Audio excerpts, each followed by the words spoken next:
Welcome back, guys. Today I'm recommending The Weapon of the Jedi, Luke Skywalker adventure book, which is a part of a 3-book set.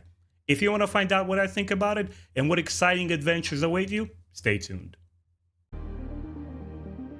Where should I start reading? What is canon versus legends? When does the story begin? The answers to these questions and everything Star Wars is right here on Star Wars Timeline. The Weapon of the Jedi, written by Jason Fry and illustrated by Phil Noto in September of 2015, was a part of a 3-book set, and it was intended as a prelude to Episode 7, The Force Awakens. Now, each one of these books dealt with one of the heroes from the original saga. We got Han Solo, we have one with Leia, and I'm going to focus today on this book about Luke. Now, the events in this book take place after Episode 4 and before Episode 5. And the first thing I want to mention right off the bat is I really enjoy the design of this book. If you look at the cover, the front side of it and the back, it has a really interesting color palette and it just grabs your eyes. Plus, inside of this book, there are a couple of illustrations. I mean, they're few and far in between, but they really give you an idea of the setting or what the action scene looks like. Here, I bookmarked one for you guys so you could check it out. Really, really interesting designs and artwork. I really enjoyed it.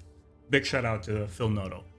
Since this is not a full book review, but more of my personal recommendation, don't worry about any spoilers, guys. I won't give anything away, just enough of a setting so you have an idea when this book takes place. We begin with an opening scene where C-3PO relates the story of Luke's exploits to a pilot, Jessica Pavad. Now, we don't know exactly where this takes place, maybe sometime just before Episode 7, The Force Awakens. And obviously when C-3PO tells of Luke's adventures, they happen much earlier, between Episode 4, The New Hope, and Episode 5, The Force Awakens. While running a mission for the Rebel Alliance, Luke gets into a fight with the Imperial TIE Fighters, and after a narrow escape, he lands on the planet Deveron. There, the Force calls to him and he has a strange vision which sets him on his adventure. And on this planet he meets new friends, he learns more about the Force, and he faces probably one of his biggest threats yet. I think that's enough about this setting. Now let's talk why I really enjoyed this book and why it's one of my highest recommendations. First and foremost, Luke Skywalker's likeness.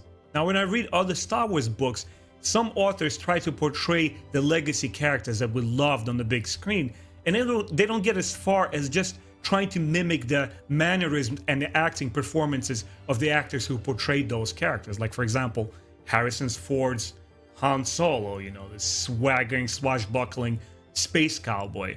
In this book, it really tackles Luke's character. What are his thoughts and feelings, his frustrations that he doesn't have a master anymore. He has to learn about the Force. He has all these questions that he doesn't have answers to. The Luke we encounter in this story is very much the farm boy we remember from Episode 4.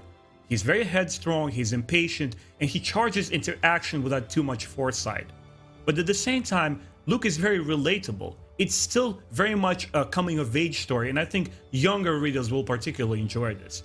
He doesn't have the father figure, and he doesn't have much guidance, but he still makes an effort to understand the Force.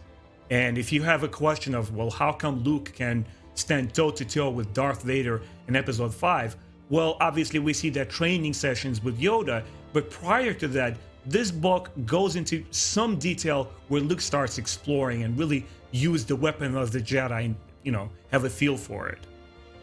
I felt it was a particularly interesting time period to take a closer look at Luke Skywalker and him taking strides towards understanding the mysteries of the Force a little bit better.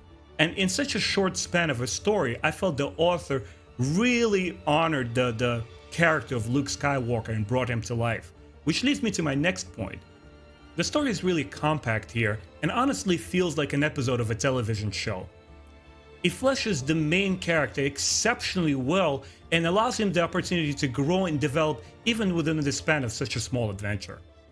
As you can see, it's not a full review, but if I were to give it a recommendation rating, my system is very simple. 4 stars for very good, 3 stars for good, 2 stars for not very good, and 1 star is just plain bad, stay away from it. I would honestly give this book a straight 4. I really enjoyed it. It packs everything you would ask for from a great Star Wars book. It has colorful and vivid landscape descriptions, it has exotic aliens, and it has lots of cool action with very tense and thrilling moments. I highly recommend it for the fans of Luke Skywalker, those fans who want to learn more about the Force, and people who love and enjoy action in general. Thanks for watching. If you enjoyed this video, I hope you come back for my other reviews of The Smuggler's Run and The Moving Target, the other 2 books in the series. And if you guys have any questions or suggestions on what book I should do a review of next, please leave a comment down below and I'll answer as best as I can. See you next time.